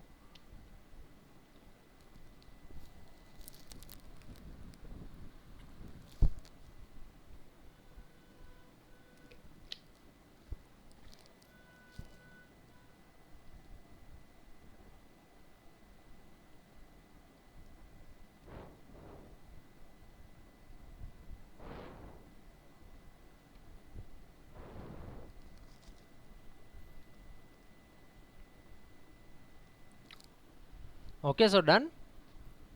This was the concept of function overriding. और मैं आपको पहले भी बता चुका हूँ और अब दोबारा बता रहा हूँ आपको कि ये जो कंसेप्ट है it is the building block of the further topics of inheritance, जिसके अंदर पॉलीमॉर्फिज्म और वर्चुअल फंक्शंस और जो इंटरफेसेस, इस तरह के बहुत सारे कंसेप्ट्स हैं जो कि आगे जाके हम क्लियर करने की कोशिश करेंगे, but they are all heavily dependent on the concept of function overriding. कि आप डिराइव्ड क्लास से पेरेंट क्लास के फंक्शन को जो कॉल तो कर रहे हो, बट साथ ही साथ आप उसको रीडिफाइन भी कर सकते हो। और रीडिफाइन के अंदर यहाँ पर एक और कंसेप्ट हमारे पास सामने आ गया कि रीडेफिनेशन के अंदर आप प्रीवियस डेफिनेशन को भी कॉल कर सकते हो if you specify the name of the class, कि किस क्लास के फंक्शन को कॉल करना है, पेरेंट क्लास के फंक्शन को या इसी क्लास के फंक्शन को। तो these are some of the concept जो कि हम आगे चलकर और भी देखेंगे इन कंसेप्ट को। what you have to do is run this code in on your machines as well। कोई इश्यूज़ वगैरह हैं, कोई चीज़ समझ नहीं आ रही है तो आप मुझसे ईमेल करके पूछ लें, या हमारी क्लास अभी जब नेक्स्ट होगी तो आप उसमें भी पूछ सकते हैं। सो रिमेंबर कि वो सारी चीज़ें आपने ये सारी चीज़ें आपने बिल्कुल इस तरह से अपने जहन में बिठा लेनी है कि आपको आगे चलकर इनको रिपीट करने की ज़रूरत ना पड़े जब हम इन कंसेप्ट को और एनहांस कर रहे हों, जब हम इनहेरिटेंस इंटरफेसेस की तरफ जाएं या वर्चुअल फंक्शंस और इस तरह की चीज़ों की तरफ जाएंगे। ठीक है। सो इट्स अ कंसेप्ट जो कि थोड़ा सा कंफ्यूजिंग है, but it's not really confusing अगर आपके दिमाग में इस चीज़ का एक ओवरव्यू सही सा बना हुआ हो कि आप कौन सी चीज़ के कौन से फंक्शंस को ओवरराइड कर रहे हो, कौन से फंक्शंस को कॉल कर रहे हो, क्यों कॉल कर रहे हो, क्या यहाँ से वो फंक्शन कॉल होना चाहिए या नहीं होना चाहिए, और इस तरह की और सारी चीज़ें। आज के लिए इतना सही है, लेकिन हमारे पास थोड़ा सा और टाइम है। मैंने एक दो चीज़ें भी डिस्कस करनी है, but I have a list of, जिस तरह से मैंने कहा था कि कुछ 6-7 टॉपिक्स हैं जो कि 5-5 मिनट के हैं जो कि हमने करने हैं डिस्कस। रिमेंबर कि ये वो टॉपिक नहीं था जो कि उसमें से था, ठीक है, वो छोटे छोटे टॉपिक्स हैं। तो उसको उसमें से मैं एक टॉपिक आपको बता देता हूँ कि क्या है, और उसके बाद फिर मैं जो है एक दो चीज़ों के और ऊपर जाऊँगा, ऊपर जाके डिस्कस करते हैं कि क्या है। जी मुज़फ़्फ़र। सर हमारे लिए ज़रूरी तो नहीं है रेक्टेंगल को यहाँ पर स्कोप रेजोल्यूशन से कॉल करना। अगर हम मैन में स्क्वायर उसका सेम कॉल करना चाहते तो हम एसक्यू डॉट और रेक्टेंगुलर के जो फंक्शन है उसको डॉट और उसके बाद जो फंक्शन कॉल करना चाहते हैं उससे भी तो कॉल कर सकते हैं। यहाँ पर कह रहे हो आप मेन के अंदर? यस सर, मेन के अंदर हाँ, SQ dot R E C dot और सेट लेंथ से भी तो कॉल कर सकते। यस सेट डॉट उसके लेंथ। बाद सेट, इससे भी अच्छा। तो हम कॉल कर सकते हैं। तो जब नहीं, ये हम काम इससे तो वही कॉल नहीं होगा। कर सकते। क्यों नहीं कॉल कर सकते उसको मैं आपको एक्सप्लेन करता हूँ, अभी रुके। क्योंकि सर देखें, हाँ हमारे हाँ पास अगर 3 क्लासेस बनी हुई हैं और तीनों क्लासेस में सेम फंक्शन इस्तेमाल हुए हैं हाँ और उसको मैन में मुझे कॉल करना है और हाँ तीनों को अगर मैं सेम फंक्शन को कॉल करना चाहता हूँ हाँ तो हाँ मैं तो इसी तरीके से करूंगा ना सर कॉल, जिसका जो क्लास का फंक्शन है। जैसे बेस 1 का फंक्शन है तो बेस 1 डॉट सेम फंक्शन नाम को कॉल करूंगा बेस 1। हाँ और जो हाँ। मैंने फू फंक्शन ठीक है, बनाया तीनों में, ठीक है, बेस 1 फू, बेस 2 फू, बेस 2 3, उसको ठीक मैं है। कॉल करूंगा तो तीनों चल जाएंगे। तो ओवरराइडिंग तो इसमें तीनों में हो जाएगी। तीनों में हो जाएगी, तो, बिल्कुल सही कह रहे हो आप। मैं आपको तो क्लियर इस करता तरीके हूँ। से आपके कंसेप्ट में एक थोड़ा सा मसला है, ओपन माइंड रह के मुझसे सुनना कि क्या है। तो इशू ये है आपके कंसेप्ट के अंदर कि यस, अहमद एजाज कोई क्वेश्चन पूछ रहे हैं? नहीं, मोहम्मद नदीम कोई क्वेश्चन पूछना चाह रहे हैं। आपका जो है रोल नंबर नहीं लिखा हुआ, काइंडली लॉग आउट होकर रोल नंबर के साथ आएँ तो फिर मैं आपको अनम्यूट करता हूँ। सो देखिए मुज़फ़्फ़र, आपने जो ये लाइन लिखवाई है ना, इसमें एक इशू है, और इशू ये है कि sq.rec ये कोई चीज़ नहीं है। आप ये स्पेसिफाई करना चाह रहे हो, आपके कहने का मतलब ये था कि आप बजाय इसके कि स्क्वायर के फंक्शन के अंदर जाकर आप ये चीज़ लिखकर और बताओ कि रेक्टेंगल का कॉल करें, आप डायरेक्टली यहाँ पर जो है वो आर ई सी लिख कर और सेट लेंथ कॉल करोगे तो जो है रेक्टेंगल का ये फंक्शन कॉल होगा। बट द इशू इज़ कि ये जो आर ई सी है, it is not existing in squares object, right. ये काम हम तब करते थे, इसके आगे मैं कमेंट करके लिख भी रहा हूँ, ये काम हम तब करते थे जब कंपोजिशन होती थी, यानी कि रेक्टेंगल का ऑब्जेक्ट बनता था स्क्वायर की क्लास के अंदर।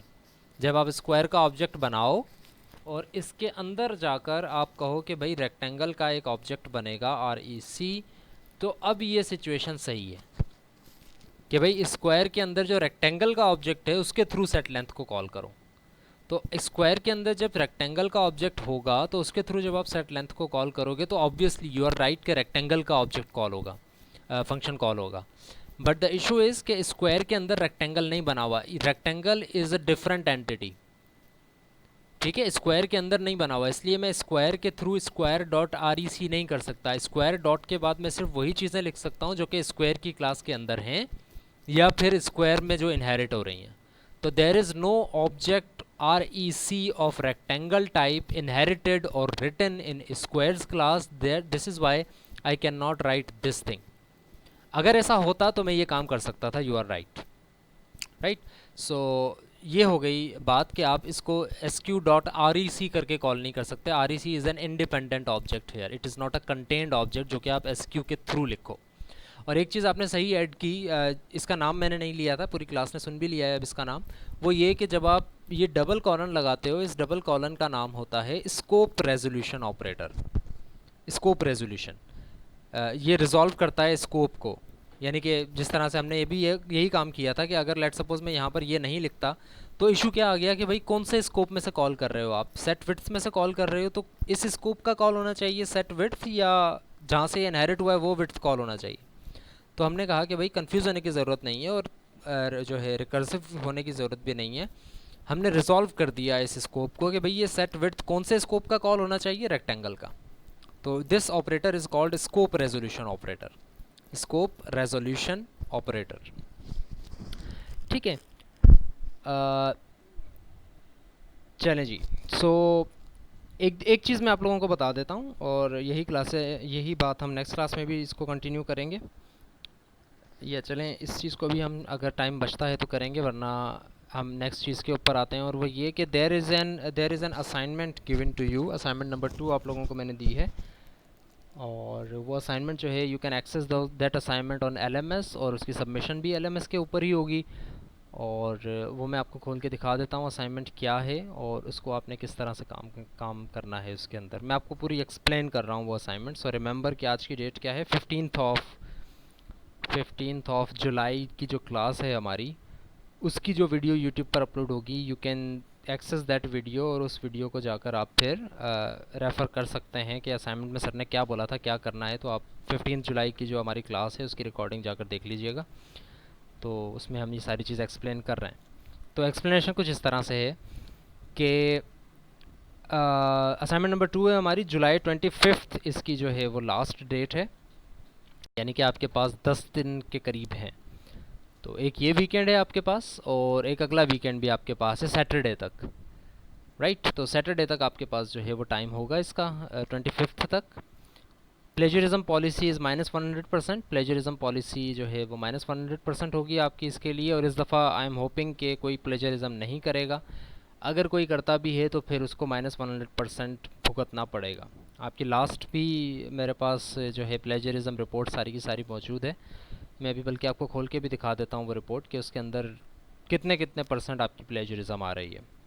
नेवरदलेस हम ये समझते हैं कि असाइनमेंट में हमने क्या करना है। सो बिल्कुल उसी तरह जिस तरह हमने पिछली क्लास में सब कुछ चीज़ें बता दी थी कि कौन कौन सी क्लास होगी, क्या क्या डिफ़ाइन होगा, उसी तरह हम यहाँ पर भी क्लासें बता रहे हैं आपको। वो ये कि क्लास पर्सन आपने एक बनानी है, उसके अंदर ये फॉलोइंग कैरेक्टरिस्टिक्स होने चाहिए। क्या क्या होना चाहिए, नेम होने चाहिए, डेट ऑफ बर्थ होना चाहिए और एड्रेस होना चाहिए, ठीक है। ओके, सो ये 3 एट्रीब्यूट्स होने चाहिए पर्सन के अंदर, और उसके अंदर जो फंक्शनैलिटीज़ होनी चाहिए वो क्या होनी चाहिए कि कंस्ट्रक्टर होना चाहिए उसका, गेटर सेटर्स होने चाहिए हर डेटा मेंबर के आगे। मैंने ब्रैकेट लगा दिया इफ़ नेसेसरी, ये पिछली असाइनमेंट में ऐसा नहीं था, लेकिन इस दफ़ा मैं आप लोगों के ऊपर छोड़ रहा हूँ, अगर ज़रूरत है तो लगा दें गेटर सेटर, वरना ना लगाएं। लेकिन एक चीज़ से रिफ्रेन कीजिएगा कि गेटर सेटर से बचने के लिए आप डेटा मेंबर्स को पब्लिक करना शुरू ना कर देना। प्रोटेक्टेड तक आप कर सकते हैं, पब्लिक कर देंगे तो वो थोड़ा सा इशू हो जाएगा देखने वाले के लिए भी, और आपके लिए ख़ुद भी कन्फ्यूज़ हो जाएंगे आपके भाई कौन सी चीज़ का कॉल किया जा रहा है। जिस तरह अभी हमारे पास मसला आ गया था ना कि भाई सेट विड्थ किसका कॉल हो रहा है, क्योंकि वो पब्लिक था तो हम कंफ्यूज हो रहे थे कि कौन से का कॉल करना चाहिए और कौन से का कॉल हो रहा है। तो दो चीज़ें आ गई थी एक साथ ही। तो कोशिश ये कीजिएगा कि जो डेटा मेंबर्स हैं उनको पब्लिक ना कीजिएगा, प्रोटेक्टेड या प्राइवेट ही रखिएगा, और अगर ज़रूरत पड़े तो गेटर सेटर भी बना सकते हैं। और एक फ़ंक्शन आप चेंज ऑफ एड्रेस का भी बनाएंगे which would work just as same as a setter function. Okay,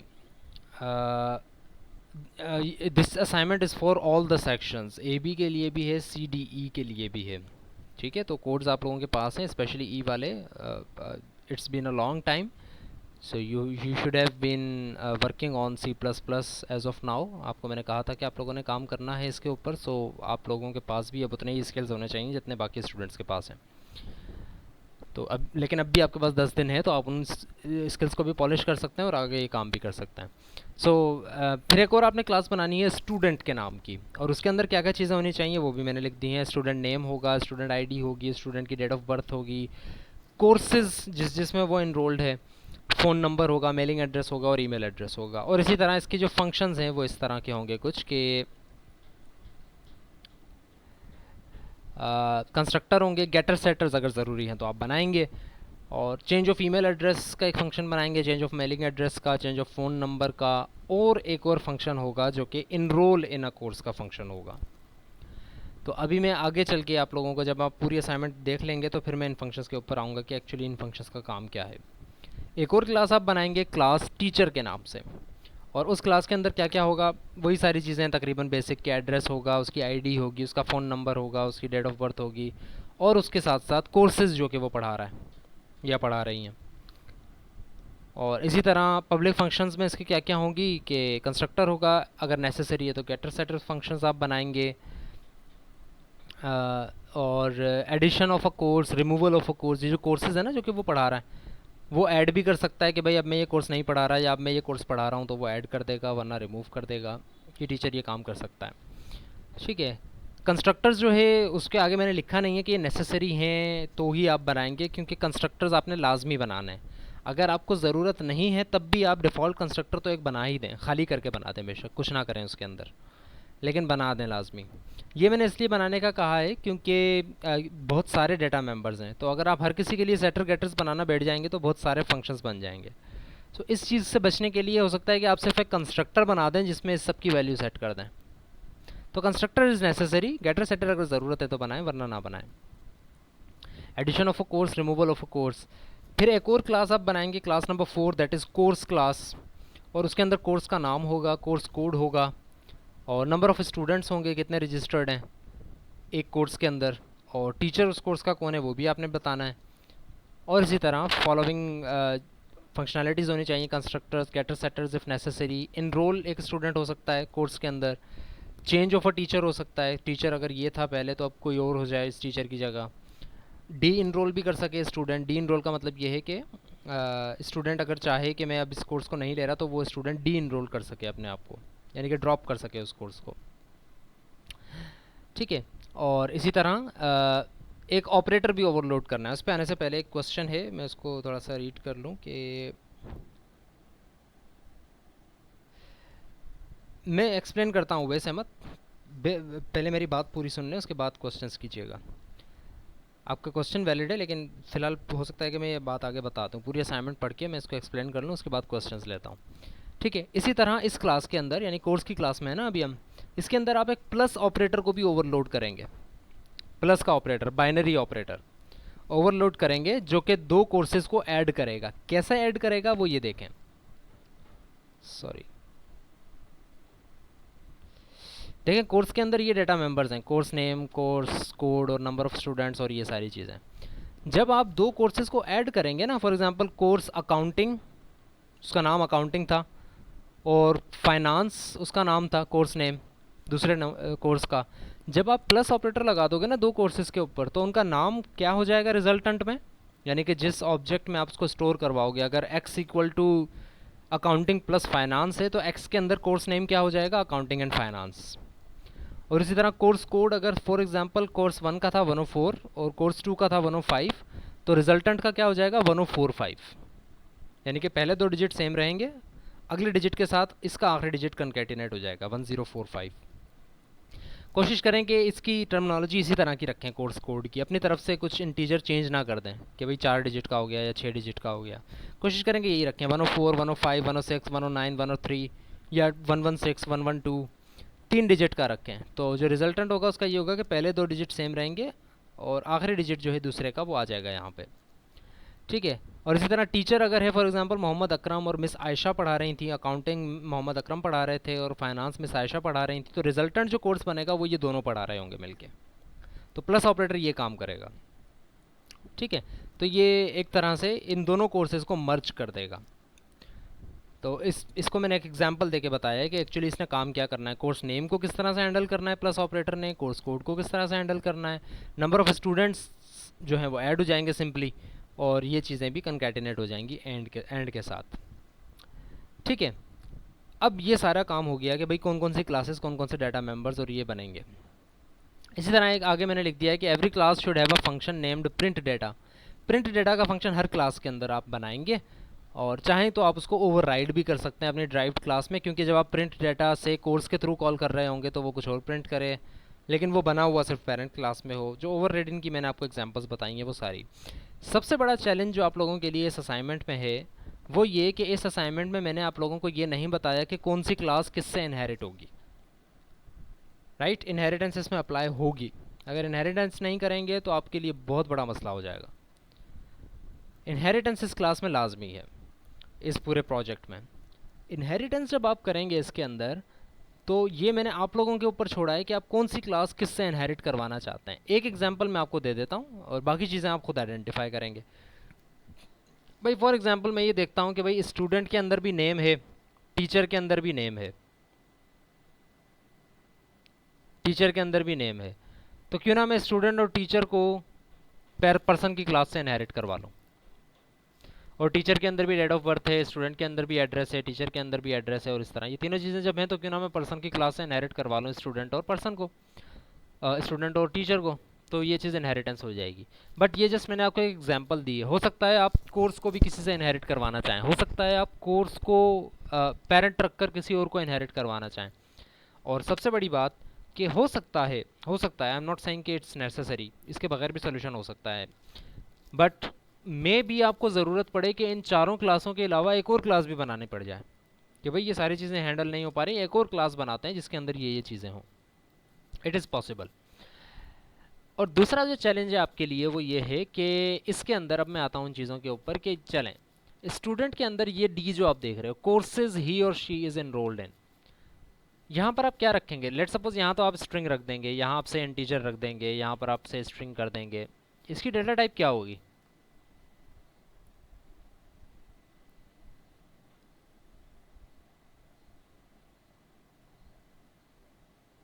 array of what Maryam, array of what, array of integers.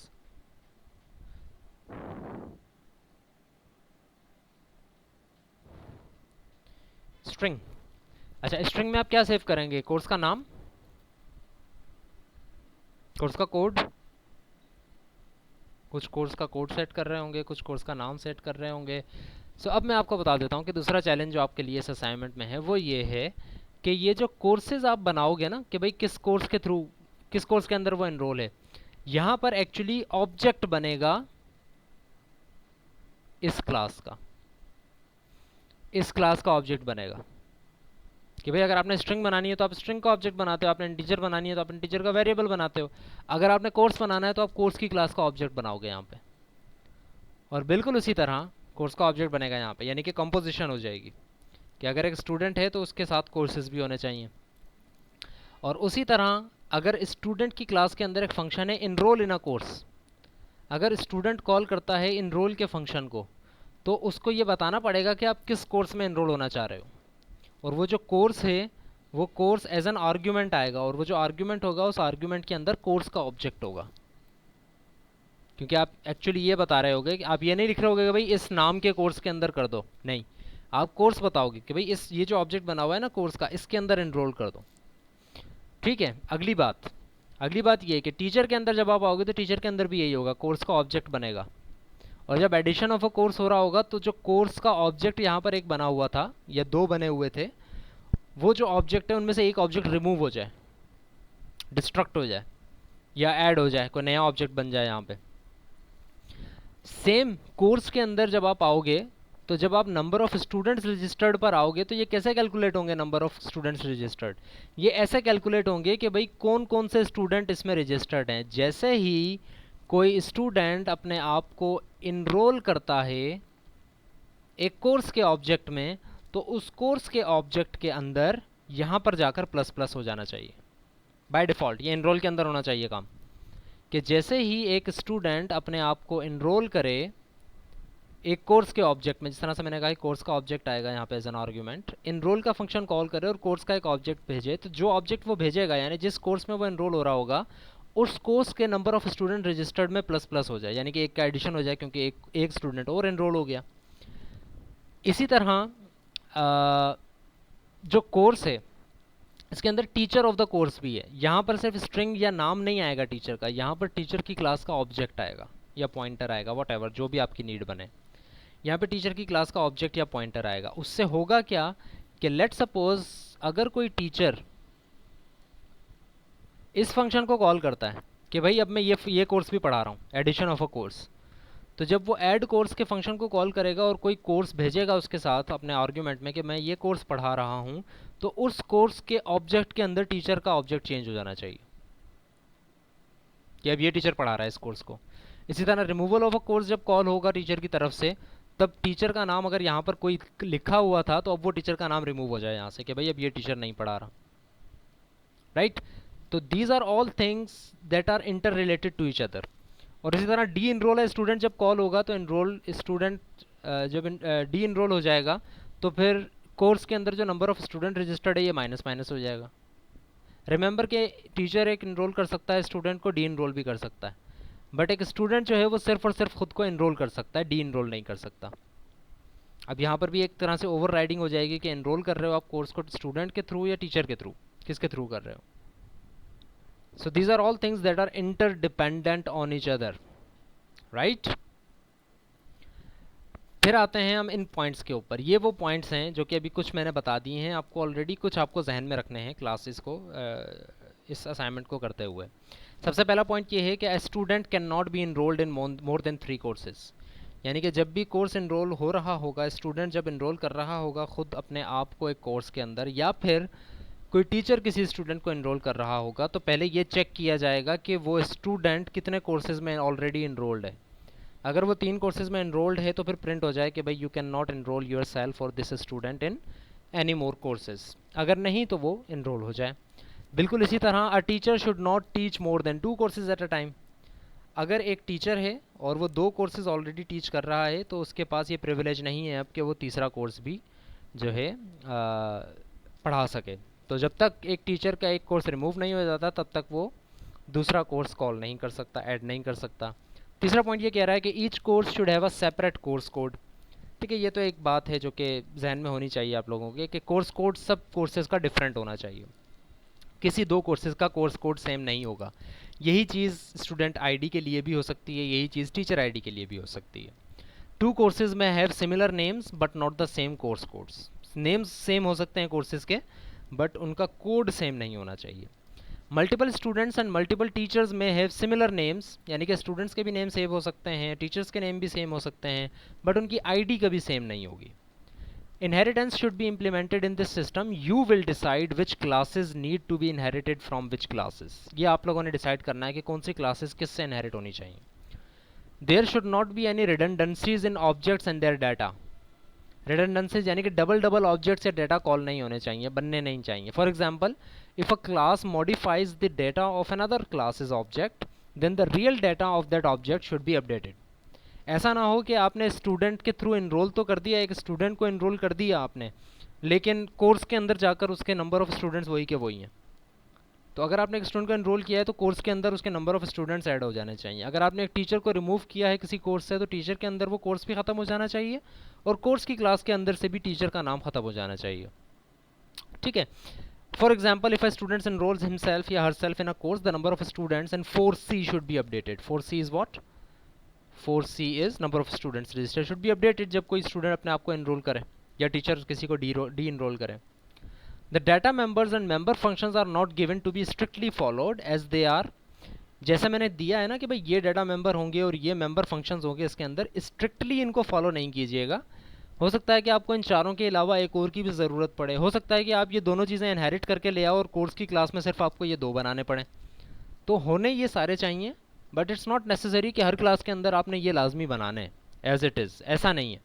जो चीज़ें ज़रूरत की हैं आप वो बनाएं। हो सकता है कुछ चीज़ें आप इनहेरिट कर लें, हो सकता है कुछ चीज़ों की आपकी ज़रूरत ही ना पड़े, हो सकता है कुछ चीज़ों को आप एक्स्ट्रा प्रिविलेज दो, एक्स्ट्रा आप बनाने की कोशिश करो। तो it's not to be strictly followed.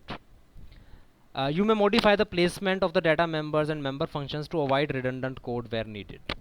So this is the end of our problem set. If there are any questions, you can ask now.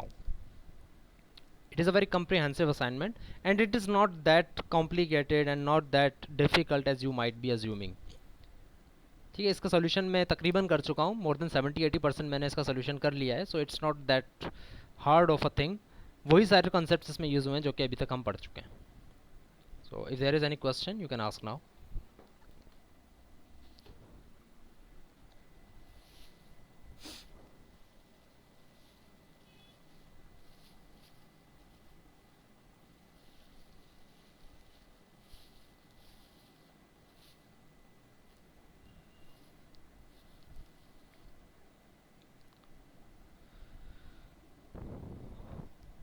No Hafsa Ahmad, it's not an alternative for mid, it's just an assignment. अगर आपका mid होता तब भी आपको यही assignment मिलती. लेकिन mid नहीं होगा इस दफ़ा, तो उसके मार्क्स तो हमने पहले से एडजस्ट कर दिए हैं. इट्स नॉट समथिंग जो कि मिड के अगेंस्ट आप कहें इसको. यूनिक कोर्स आईडी ऐसे बनेगी कि जब भी आप कोर्स आईडी सेट कर रहे होगे किसी ऑब्जेक्ट की, तो आप चेक कर लीजिएगा अपने सारे ऑब्जेक्ट्स के अंदर कि भाई वो ऑब्जेक्ट जो है वो यूनिक तो नहीं है, यानी कि आईडी किसी के साथ मैच तो नहीं कर रही. या फिर आप ये कर लें कि आप ये चीज़ अपनी तरफ से ही कर लें कि भाई जब भी आप सेट करें किसी की यूनिक आईडी तो वो यूनिक ही होनी चाहिए, सेम ना हो.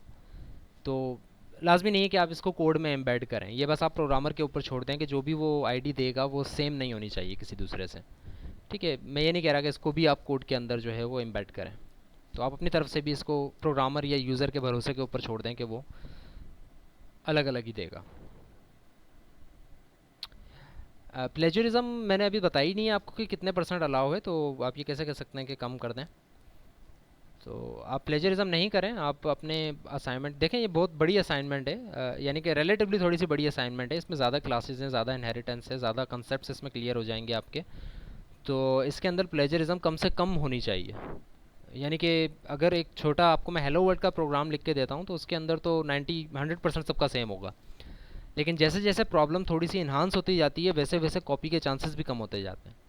तो इट्स वेरी रेयर कि ये कोड अगर कोई खुद करे तो उसका जो कोड है वो से 40% भी सेम होगा किसी और से. ऐसा मुमकिन नहीं है I think.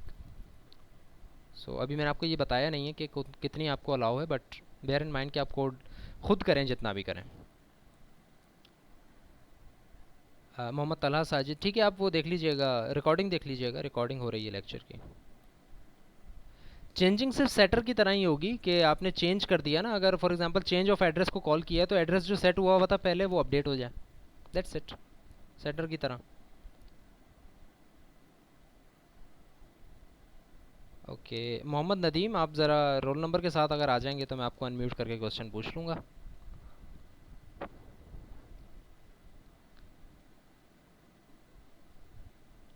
Any other question? अच्छा, लास्ट असाइनमेंट का प्लेजरिज्म मैंने कहा था बता दूं, तो वो बताऊं क्या? चलें देख लेते हैं. Where is your assignment? Assignment 1 submissions. कौन सा सेक्शन है ये? CD. इसके अंदर ये रहा आपका प्लेजरिज्म का रिजल्ट भाई.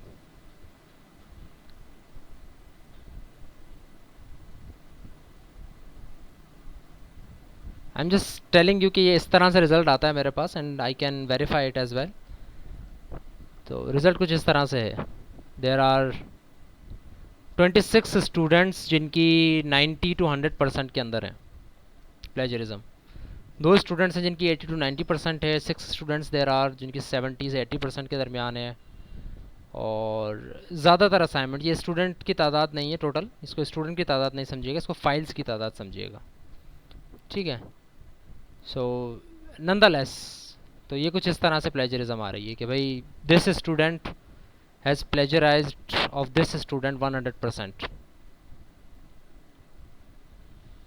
It is a different student, it is a different student. And अगर हम थोड़ा सा और नीचे आते हैं तो दीज आर 95% इनकी है. इस तरह। और अगर आप ये देखें कि भाई इससे किस किस ने कॉपी की है, तो भाई इन सारे स्टूडेंट्स हैं जो कि इनके सामने हैं। किसी के 91, किसी के 92, सो ऑन सो फोर्थ। सो इस तरह के रिजल्ट्स हैं मेरे पास।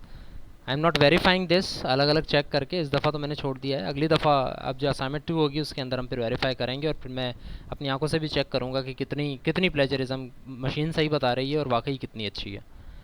तो उस सिचुएशन के अंदर फिर you may be penalised.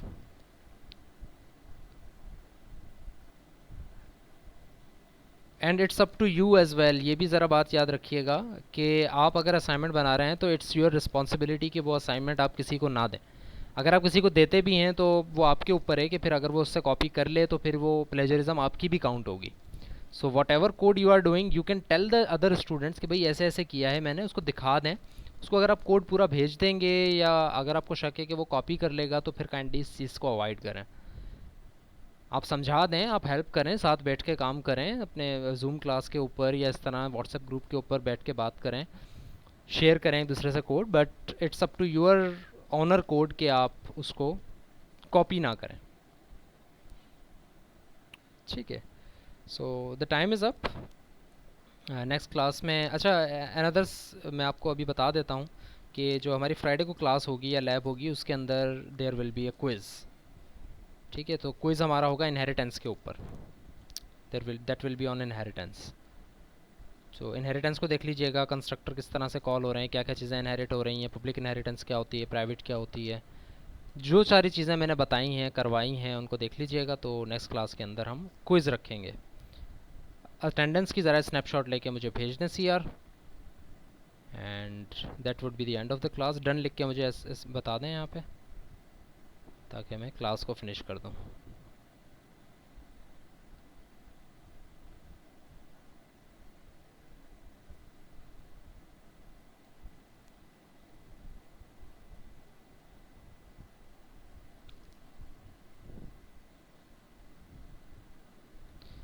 Okay, एक और बात ज़रा याद रखिएगा कि सबमिशन इंस्ट्रक्शन को सही से फॉलो कीजिएगा। There is also a video जो कि मैंने यूट्यूब पर ऐड किया है, आप इसको लिंक पे क्लिक करके जा सकते हैं। तो देख लीजिएगा कि फ़ाइल आपने किस तरह से सेव करनी है, क्या क्या डिलीट करना है, क्या रखना है, वो उस वीडियो लिंक के ऊपर मैंने लिख कर आपको बता दिया है कि क्या आपने करना है। तो वीडियो लिंक आप देख लेंगे तो इस दफ़ा गलत सबमिशन की असाइनमेंट नहीं आनी चाहिए मेरे पास कोई।